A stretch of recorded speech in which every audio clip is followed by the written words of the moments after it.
but you can just see the difference in size of a vanilla strawberry. It's like they have panicles on panicles. Let's put him on the hydrangeas. Isn't that cool? So as we've planned out our garden beds in the front of the house, we've really started to establish the grasses, the hydrangeas, the hibiscus, and some of the red buds that are surviving are the eastern red buds. But I've made one mistake with a willow tree that I thought would be a weeping willow, and it's turned out to be something else. So I think my solution is to use these Dawn Redwoods. I've got a really good one queued up here, and this is one that I planted earlier this year for a spot that had something else that wasn't doing great. But these are a deciduous conifer that's going to lose its leaves in the wintertime, but still has that nice bright green ferny look to it, and they get huge. Pretty wispy right now, but they can grow up to 4 foot in a year. And if the top breaks off, you can see where it's grown 2 new top leaders there. So this one's doing really well. It's really wet in this area of the garden, and I think having a big statement for a tree would go along really well with the smaller redbud type varieties, crab apples and stuff like that we've got here. So one of the major trees, the very first trees that I put in, was this willow tree, and I thought it was a weeping variety, and thought it would look really cool in a wet spot, corner of the yard. This is the very front of our yard, and when mature, I thought it'd just be a great look to be like a cool spot in the yard, like a cool as in temperature spot. And then we'd have our foundation plants all around it and really brighten it up. We've got all the hydrangeas, hibiscus, you can see behind me. But here in this corner, we've got that 4-way stop here, but it's this dead looking tree I bought for $90 at Lowe's, and the whole bottom half is not foliated at all. Very top does have some leaves and looks like a willow. Doesn't look to be weeping at all. It's wispy, but it's not weeping, and it's just not working. It's been here for 4 years. I planted it the year we moved in, and really expected a lot more, but I put some extra hydrangeas that I had around on the around the base. There's probably 10 of these smaller hydrangeas, and there's Ripley. Ripley, come on, stop, come here. Right under the hornet's nest. So right above Ripley we got a hornet's nest. Come on, come on. So as I was saying, we've got the beds that are starting to take shape here, but this ugly corner tree is not the statement I was hoping to make. So I think a bright green, fast growing large tree would be, we'd have enough space for a large tree. We've got the maples back here, and then the line of white oaks back here. So I think this is a good spot to really add a little shade when we need it, and still have a lot of sun for all the hydrangeas. So I'm going to start digging this guy out, and I'm going to start with pulling out the hydrangeas, see if I can save them, and we may put them back in. I don't think they'll look right with a redwood, but I might put them in anyway, and really just clean up this bed. You can tell I haven't even weeded it because it's been such a eyesore, and I knew it probably wasn't going to turn out for this tree. So I got a lot of dirt on top of that, but I think the oak or the willow might want to keep growing, so we'll see how far down I can get and take it from there. I am not going to have this professionally taken out, so we'll see what I can get done in 20 minutes or 15 minutes or 3 hours or 7 days. So I'm literally just digging out with one scoop the hydrangeas that are here. I'll pull these, I'll clean these up from the grasses that are all around them, put them in some water, and try to get them replanted, but they're just not doing great here anyway. So I might find a better spot for those. What I'm doing here is really just figuring out where that root ball is. Going straight down with one scoop. Really get under it. And it lifts them right out. Probably not the best job for saving a plant, but look at all that grass that's in there all around, and that's the root ball. So what I'll do is I'll have these sitting in water for a night, because they are gonna, all these little air or roots are gonna dry out in like 5 minutes. So I'm gonna get these to water now actually, and then come back for the beast. So all of those hydrangeas actually fit in a kiddie pool. So root balls are wet, they're not going to waste. Not sure if I'm going to put them back here like I said, but what I've got left is a pretty thick trunk. I'm going to try to dig out some of this, but I'm wondering if I can ram it with a trailer and knock it over. I'd like to get as much of the root ball loose and out as I can, so ramming speed it is.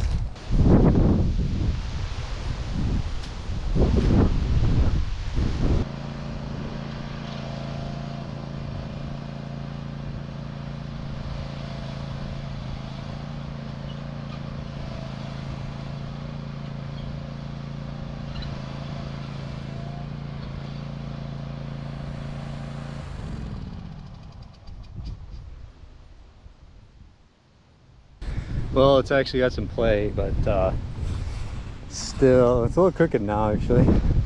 But if you push on it, that's a lot of play for a tree to get big. So I think I could even push on it from the other side. We'll see how that goes here.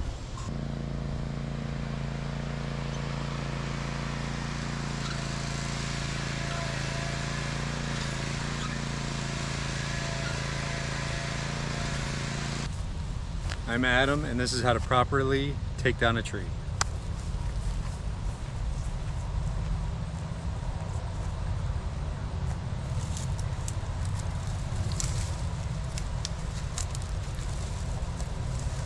Oh, shit. Ah.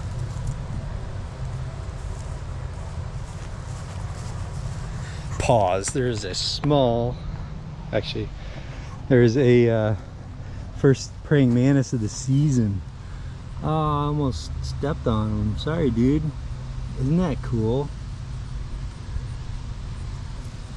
Coolest bug on, if not the planet, at least in Illinois.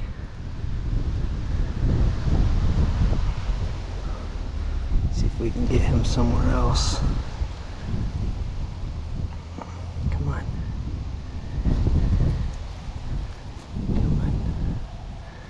Put him on the hydrangeas. Isn't that cool?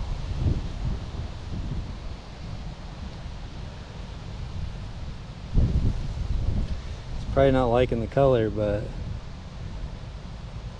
least it's not going to get squished. Those are so cool. That's a bug from your childhood there. Always watching out for these, and sometimes you see them and sometimes you don't. But if it's a summer where you see a praying mantis or two, it's a good summer.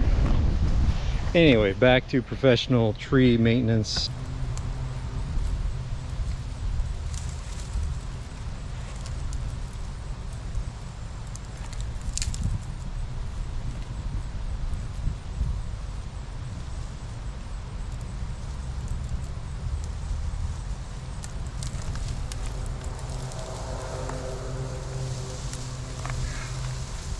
Got it. Kinda.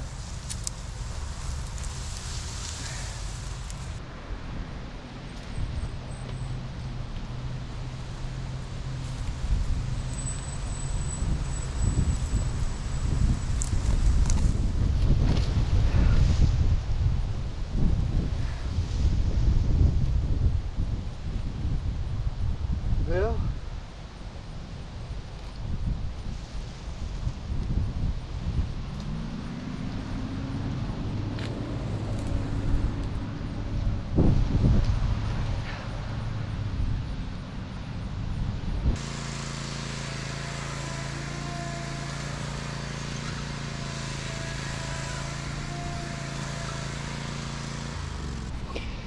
Well, you might wonder why I just didn't use a chainsaw, and thought maybe the root ball would come up with it.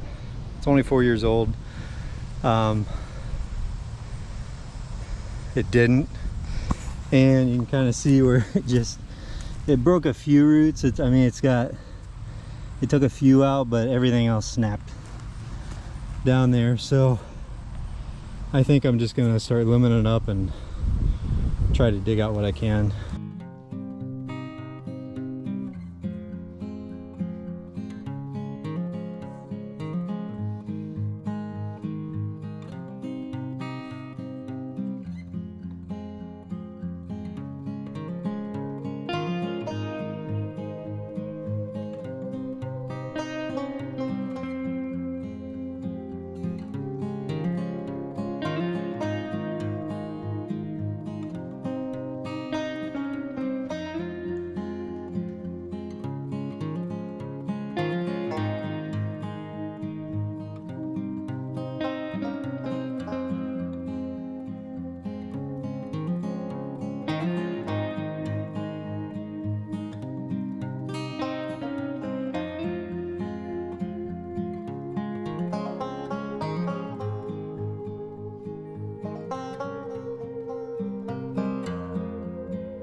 So I got the big willow out, and this is the tree that I'm going to replace it with. This is the Dawn Redwood, and it's got a decent sized trunk. Pretty shy locust up here, or cicada, whatever you call it. But he won't hurt it, as far as I know. We've got that nice green foliage, which is pretty much my favorite. I love ferns, and I think that just reminds me of a fern. And if it grows 4 foot a year and 100 foot tall, that would be awesome here on the corner of the lot here. And then have the color change, kind of make it pop a little bit. But anyway, well, that was nice. Neighbor came by to say that they really liked what we're doing here, so.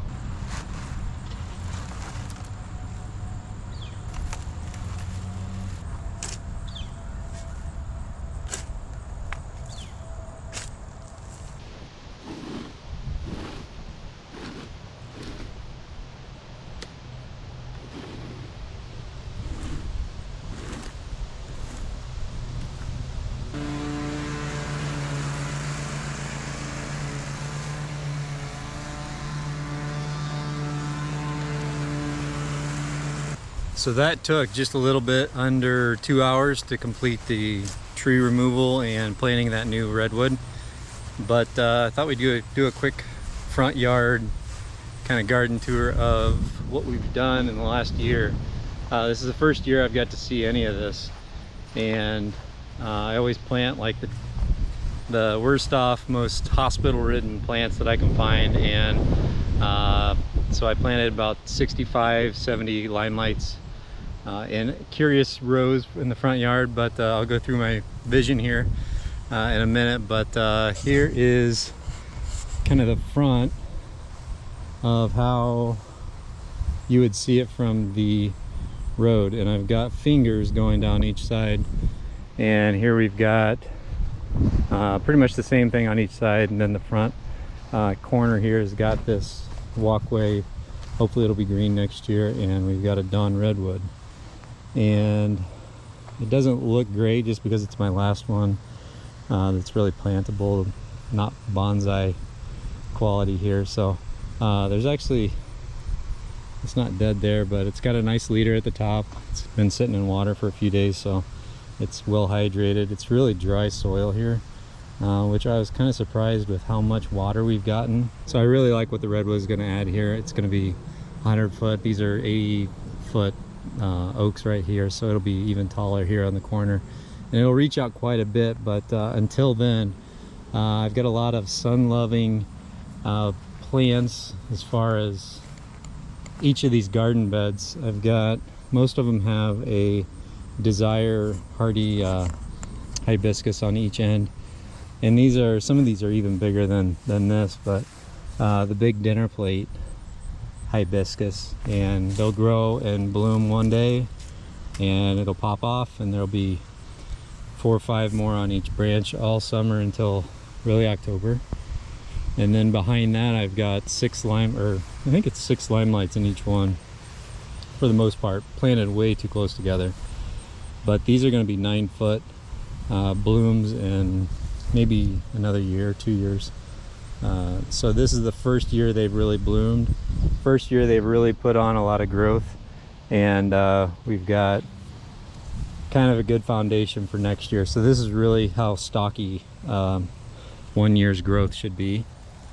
And if they do that 2 more years, we've got 6-7 foot, and then after that, I mean, they should mature at 9 foot, but those are just going to be beasts.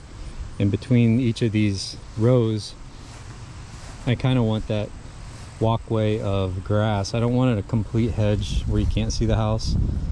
And at the end of each bed on the inside, I've got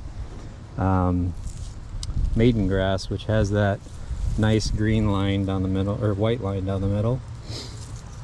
And most of them I've got a variegated grass, which has the white line on the outside, and they grow about the same size. I'll show you some big ones towards the end, but again, these are, nothing's mature yet, but I think the grasses are probably going to be way too close, and I'll need to move those. They'll spread over the years, or just widen out. So that'll be 1 footprint of grass here in about 3 years. But until then, most of the rows have a eastern redbud, which is pretty much my favorite tree in early spring, and I don't like just one redbud. So I've got one in almost every one of these rows, and I'm probably going to be transplanting a few to add more. But here's a larger hibiscus, and you can kind of see how big that gets. Just insane. Some of these are white, some are red. I think the brand name is Desire for the red ones, but the limelights are, that's a pretty mature one. They'll get a little bit bigger, but I kind of wish I did vanilla strawberry because they have those giant heads. But I like green, so limelight's pretty much my go-to for that. This one, the hibiscus, I tried to put one in when it was way too wet and it just didn't take, but we'll worry about that later. I've got a bloodgood sycamore here, which is just a sycamore to me, but it got hit by the deer in the winter time, but it's pulled through, and that'll be a giant tree. So that'll kind of be a nice giant tree to accompany the redbud here. But the Japanese beetles just love these hibiscus. It's in the rose family, so I think deer and beetles love them, but that's a version of the white. And just a great complex plant. You got a nice flower, and then the stamens just almost as cool as the flower. But I like that dark green, purple foliage, and anything to kind of break up the green. I've got the grass rows between, I've got the grass break up between the hibiscus or the hydrangeas, and I just think it's a great combination for now. But really wet spot over here. Hibiscus is still pulling through, and as you go, it's fingers, but if you're looking from the side, it's going to be a wall of flowers. But you can, depending on where you're standing, you've got that green walkway of grass. Here's another one of the variegated grasses, and one that's a little bit taller here.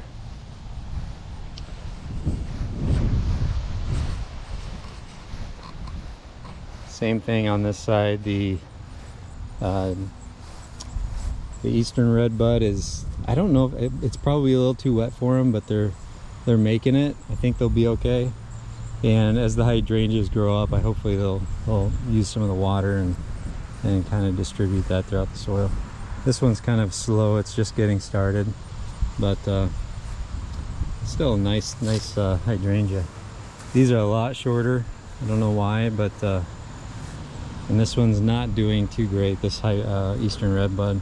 The heart-shaped leaves are just fantastic in the summertime, but it's a legume, so it fixes nitrogen and theoretically will help everything else grow that needs nitrogen.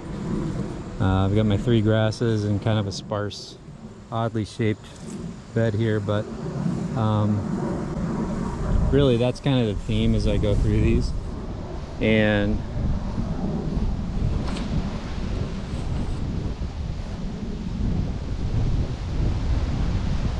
as I move on down to the front of our street,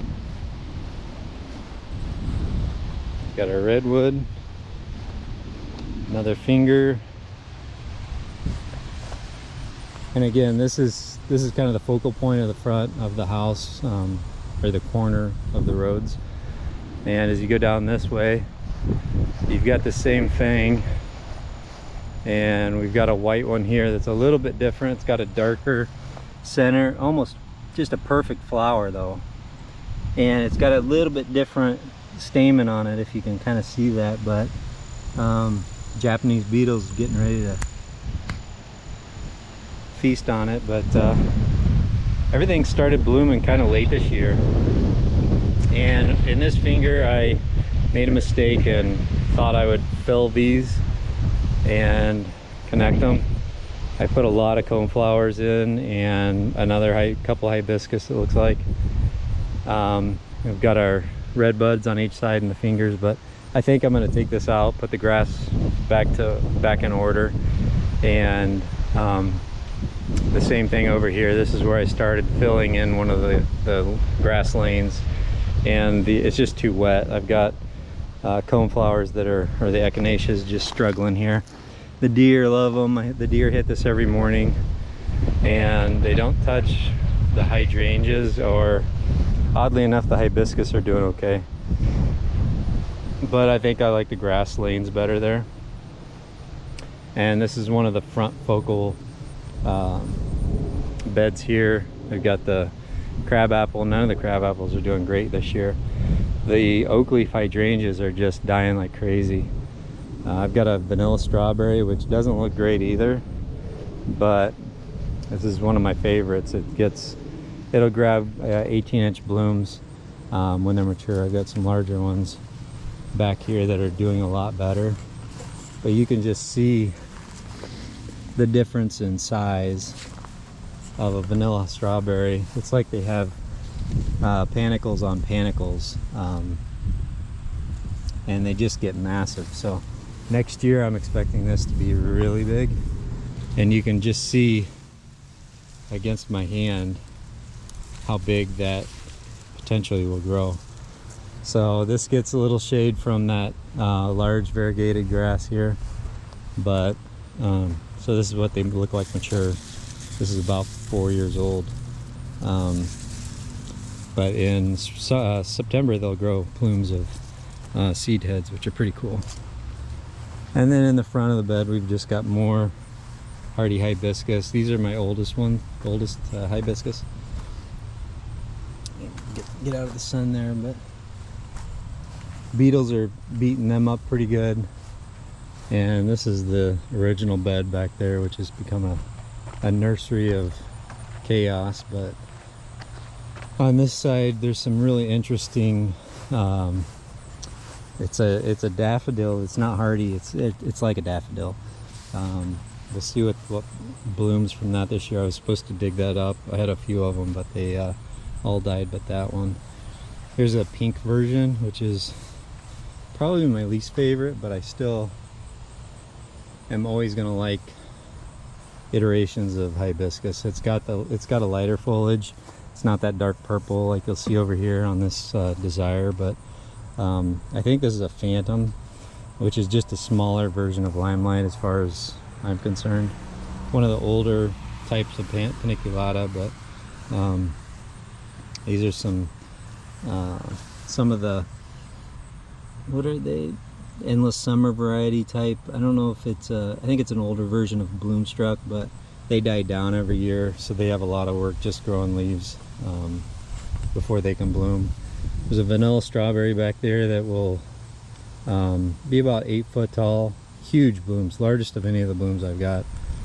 You can just tell the contrast of the purple leaves of the Desire versus the pink version, and more of a dull green, but red's my favorite, and I think the purple foliage is the top reason I buy these.